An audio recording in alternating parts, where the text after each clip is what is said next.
창세기 족보 25페이지부터 1차 읽기로 하겠습니다. 25페이지이고요.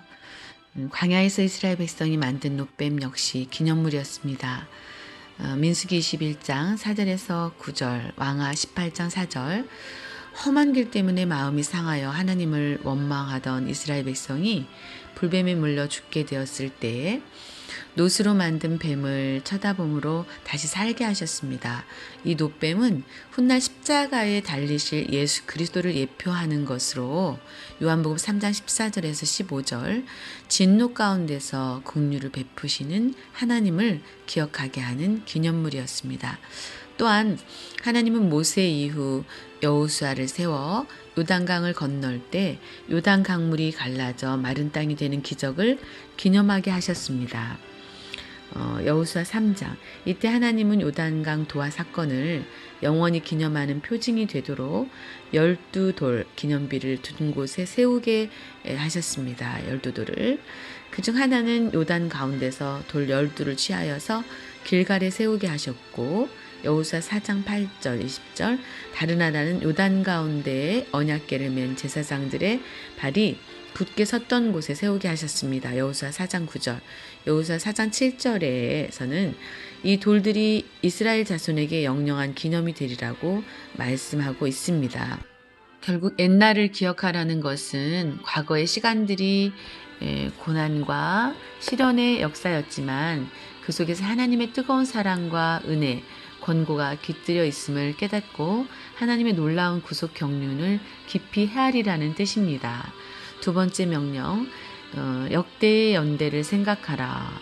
모세가 고별 설교를 통해서 했던 두 번째 내용입니다. 너희는 거듭된 세대의 연수들의 관심을 기울이라. 모세는 이제 두 번째로 역대의 연대를 생각하라고 명령하고 있습니다. 이 명령은 옛날을 기억하라는 첫 번째 명령과 동일한 것으로 생각하기 쉽습니다. 그러나 거기에는 분명한 차이점이 있습니다. 역대의 연대, 역대의 연대와 옛날은 과거를 가리킨다는 점에서는 일치하지만 역대의 연대는 옛날보다 훨씬 구체적이고 세밀한 역사를 지칭합니다. 연대는 세노트라는 말은 해를 가리키는 히브리어 샤나의 복수형입니다. 옛날이 상당히 포괄적인 과거의 시간 전체를 포함하는 단어라면 연대는 옛날이라는 시간 속에서 특별히 의미 있고 중요한 특정 시점을 가리킵니다. 또한 역대라는 표현은 세대를 가리키는 히브리어 도르가 2번 반복된 단어로 하나님의 구원 역사 속에 나타나는 각 세대를 가리키는 말씀입니다. 그러므로 옛날이 과거의 시간 속에 이루어진 하나님의 구원 역사를 가리킨다면 역대의 연대는 그 구원 역사 속에서 각 세대별로 하나님이 역사하신 구체적인 구속사적 경륜을 가리킵니다. 이러한 각 세대의 구속사적 경륜을 가장 핵심적으로 압축하여 기록한 것이 족보입니다. 그러므로 족보에 나타난 하나님의 구원 역사를 성령의 도우심으로 상고할 수 있다면 그 세대에 감추인 하나님의 놀라운 구원의 섭리를 밝히 깨닫게 될 것입니다. 28페이지, 아브라함이 혈혈단신으로 있을 때에 내가 부르고 그에게 복을 주어 창성케 하였느니라.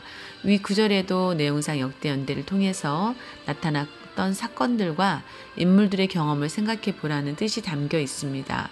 이스라엘의 조상 아브라함과 사라의 믿음, 그리고 이스라엘의 과거 역사를 생각하여 보라는 말씀입니다.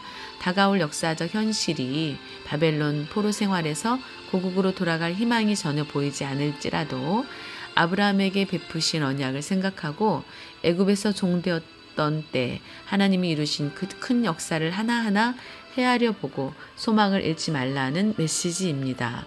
세 번째 명령, 내 아비에게 물으라. 그가 내게 설명할 것이요 내 어른들에게 물으라. 그들이 내게 이르리로다. 너는 내 아버지에게 간청하라. 그러면 그가 내게 뜻을 알려줄 것이다. 그리고 내 장로들이 내게 말해줄 것이다. 모세의 세 번째 명령은 내 아비에게 물으라. 그가 내게 설명할 것이요 내 어른들에게 물으라. 그들이 내게 이르리라 라는 말씀입니다. 내 아비와 어른들, 물어보는 대상은 아비와 어른들입니다. 아비는 아버지라는 뜻이지요. 히브리어 아브라는 단어로서 일반적으로 부모를 지칭하기도 하지만 동시에 선조를 가리키기도 합니다. 그러므로 아비는 각 세대를 이끌었던 믿음의 족장들을 의미합니다. 또 어른들은 히브리어로 자켄인데 늙은이, 장로를 뜻하는 단어입니다. 이스라엘 역사에서 장로는 단순히 나이든 노인이 아니라 백성들의 지도자였습니다. 그래서 하나님은 모세에게 이스라엘 백성의 장로들을 불러 출애굽에 관한 대책을 수기하도록 명령하셨습니다. 출애굽 3장 16절에 18절. 모세가 말한 아비와 어른들은 아브라함을 비롯한 믿음의 족장들과 백성의 지도자들을 가리키는 전문적인 용어입니다. 그들은 하나님의 명하신 규례를 듣고 지켜온 자들이요, 하나님이 주신 말씀과 규례 밖으로 넘어가지 않고 하나님이 일으키신 역사의 실체를 조상들의 구전을 통해 교육받은 해박한 경험자들입니다. 여기 역대 연대의 족장들은 대부분 장수한 인물들이었음을 주목해야 합니다. 인생을 살면서 짧은 시간에 배우고 습득할 수 있는 것이 있는가 하면 오랜 시간을 통해 자기 경험에서 얻어지는 것이 있습니다. 특별히 경건한 족장들이 장수하면서 수많은 세월 동안 경험하고 깨달은 영적 진리가 얼마나 많았겠습니까? 그들에게 하나님의 말씀은 단순한 지식이 아니라 삶 속에 뿌리내린 산 지혜였습니다. 욥기서 12장 12절에서 늙은 자에게는 지혜가 있고 장수하는 자에게는 명철이 있느니라고 말씀하셨습니다. 그러므로 레위기 19장 32절에서는 너는 샌머리 앞에 일어서고 노인의 얼굴을 공경하며 내 하나님을 경외하라. 나는 여호와니라 라고 말씀하였고요. 잠언 16장 31절에서는 백발은 영화의 면류가 아니라 의로운 길에서 얻으리라 하였던 것입니다. 그러므로 하나님은 경건하게 살면서 장수했던 역대 연대의 족장들에게 영적 지도권을 주시고 백성이 그들에게 묻게 하셨던 것입니다. 나라의 어려움이 닥칠 때 사회 원로들에게 자문을 구하듯이 가나안에 입성하여 새로운 사회와 문화 속에 살아가면서 신앙에 큰 혼돈이 올 때에 주저없이 아비와 어른들에게 물을 것을 명령한 것입니다. 두 번째, 물으라. 물으라는 히브리어로 샤알인데요. 그 뜻은 요청하고 간청하다입니다. 강력한 질문의 뜻이 내포된 단어입니다. 이 말은 거지가 구걸하고 예언하듯이 능동적으로 선조들에게 정확한 답변을 듣기 위해 최선을 다해 구하라는 강한 의미가 있습니다.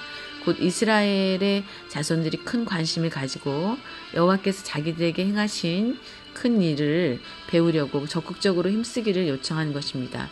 과거의 이스라엘의 왕들과 백성이 자기 힘으로 해결할 수 없는 어려운 일에 직면했을 때 하나님께 직접 묻거나 하나님의 사람과 선지자들에게 물었습니다. 왕상 22장 7절, 왕하 3장 11절, 22장 13절, 대하 18장 6절. 열왕기상 22장 7절에서 여호사밧 왕은 전쟁 중에 우리가 물을 만한 여호와의 선지자가 여기 있지 아니하니까 라고 하였습니다. 다윗도 여호와께 수없이 묻고 또 묻는 삶을 살았습니다. 사무엘상 23장이죠. 30장 8절, 사마 5장 19절, 5장 23절, 대상 14장 10절. 다윗이 적극적으로 물을 때에 하나님이 친히 응답하셨고 그때마다 다윗은 승전의 영광을 차지하였습니다. 그러나 여호와께 묻지 않은 여호수아는 위장하고 찾아온 기브온 족속에게 소가 화친 조약을 맺는 큰 실수를 범하게 되었습니다. 여호수아 9장 14절에서 15절. 세 번째, 설명할 것이요 이르리로다. 하나님은 아비와 어른들에게 물으면 반드시 응답이 있을 것이다 라고 말씀하고 계시고요. 신명기 32장 7절은 내 아비에게 물으라. 그가 내게 설명할 것이요 내 어른들에게 물으라. 그들이 내게 이르리로다 라고 말씀하고 있습니다. 아비에게 물으면 분명히 설명해 주시고 어른들에게 물으면 충분히 일러주실 것이라고 말씀하십니다. 여기 설명할 것이요는 히브리어로 나가드인데 어떤 물건을 높은 곳에 놓아 사람들 눈에 잘 띄게 한다는 어원에서 유래된 단어입니다. 하나님이 사람에게 자기의 뜻을 계시할 때 사용되는 말입니다.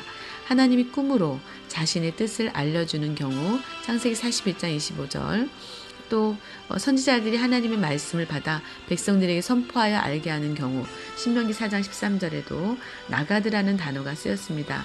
또 이르리로다는 히브리어로 아마르인데 이것은 말하다, 증명하다, 대답하다라는 뜻을 가지고 있습니다. 백성이 지도자들에게 물을 때 확실히 대답해 준다는 뜻입니다. 신앙적인 문제는 아브라함과 같은 믿음의 족장들에게 물어 답을 얻고, 공동체 속에서 빚어지는 생활상의 문제는 행정적인 책임을 진 지도자들에게 묻는 것이 올바른 방법입니다. 32페이지. 이제 많은 아비와 어른들은 세월의 흐름과 함께 역사에서 사라지고 말았습니다. 그러나 그들은 지금도 살아서 묻는 후손들에게 대답하고 있습니다. 우린 성경에 나타난 많은 믿음의 족장들에게 그들 세대에 감추어진 하나님의 구속 경륜을 물어 깨닫고 오늘날 우리 세대의 하나님의 뜻을 성취시키는 삶을 살아야 할 것입니다. 네 번째, 법고 창신의 정신으로. 조선 후기의 실학자 박지원은 법고 창신이라는 유명한 말을 남겼는데요. 신명기 32장 7절에 옛날을 기억하고 역대의 연대를 생각하라는 의도와 같은 의미에 잠시 전하고자 합니다. 이 말은 옛것을 본받아 새로운 것을 창조한다는 뜻으로 옛것을 익히고 새로운 것을 안다는 온고이지신보다 한층 더 역동적인 말이라 하겠습니다. 세상 것은 그 무엇이든 항상 변하기 마련이므로 옛것과 새것을 구분하는 것조차 무의미합니다. 그러나 살아계신 하나님의 말씀은 영원토록 변하지 않는 것입니다. 히브리서 13장 8절, 1장 12절. 그 말씀은 어제나 오늘이나 한결같이 썩지 않고 녹슬지 않고 좌우의 날선 검으로 지금도 우리 앞에 살아서 증거하고 있습니다. 히브리서 4장 12절. 베드로전서 1장 23절. 그러므로 모세가 하나님의 계시를 받아 명령한 신명기 32장 7절의 말씀대로 옛날을 기억하고 역대의 연대를 생각할 때 법고 창신의 참 의의를 바로 세울 수 있을 것입니다. 하나님의 말씀 그 자체가 새 역사입니다. 하나님의 말씀을 잊어버리고 빼앗겨버릴 때 악이 생기고 흠이 생기고 사국한 역사가 생기게 되는 것입니다. 신명기 32장 5절. 이제 우리는 안식의 땅 영원한 가나안 하나님 나라 천국을 바라보는 성도로서 120세 노령의 모세가 가나안 입성 직전에 마지막으로 애절하게 외쳤던 그 말씀을 오늘의 음성으로 받아야 하겠습니다. 우리가 성령의 도우심으로 족보 속에 남긴 그 옛날과 역대의 연대를 상고해 나갈 때 하나님의 구속사적 경륜 속에 감추인 부하들을 발견할 수 있을 것입니다. 또한 이것을 우리 자신만 아는데 그치지 않고 주님이 다시 오시는 그날까지 남아있을 경건한 신앙의 후손들에게 올바로 가르쳐 전수해야 합니다. 이것이 하나님이 우리를 세상에 남겨두신 이유이며 언약의 후손들을 세상 끝날까지 보존하시려는 하나님의 구속 섭리입니다. 창세기 45장 7절. 오늘날 그러한 하나님의 뜻을 깨닫고 이 길을 걷는 자, 족보 속에 담긴 옛날과 역대 연대의 경건한 선조들의 발자취를 따르는 자들은 히브리서 기자의 말씀대로 남아있는 안식의 주인공으로 들어가게 될 것을 확신합니다. 히브리서 4장 1절에서 11절 말씀.